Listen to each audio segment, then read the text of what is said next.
peut classer les anges en deux catégories, les saints anges de Dieu et les anges déchus. Les saints anges sont ceux qui sont restés fidèles à Dieu tout au long de leur existence.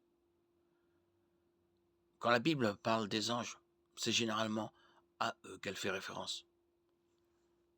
Les anges déchus, au contraire, ne sont pas restés fidèles à Dieu. Il y a aussi plusieurs types de saints anges.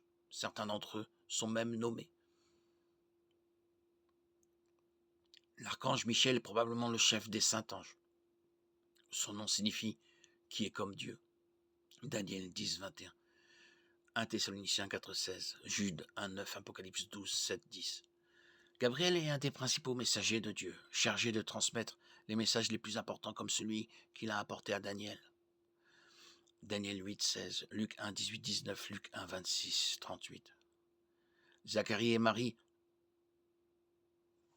ont reçu des messages de cet ange Gabriel. Le nom de Gabriel signifie héros de Dieu.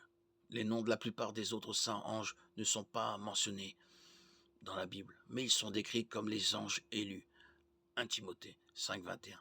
Les termes domination et puissance semblent être employés pour tous les anges saints ou déchus. Luc 21, 26. Romains 8, 38. Éphésiens 1, 21. Colossiens 1, 16. 1 Pierre 3, 22. Les anges appelés chérubins sont des êtres vivants qui protègent la sainteté de Dieu contre toute forme de péché. Genèse 3, 24. Exode 25, 18. Les séraphins, un autre type d'ange mentionné uniquement en Ésaïe 6, 2, 7, sont décrits comme ayant trois paires d'ailes. Leur rôle est apparemment de louer Dieu et d'être ses messagers sur terre. Ils sont aussi particulièrement préoccupés par la sainteté de Dieu.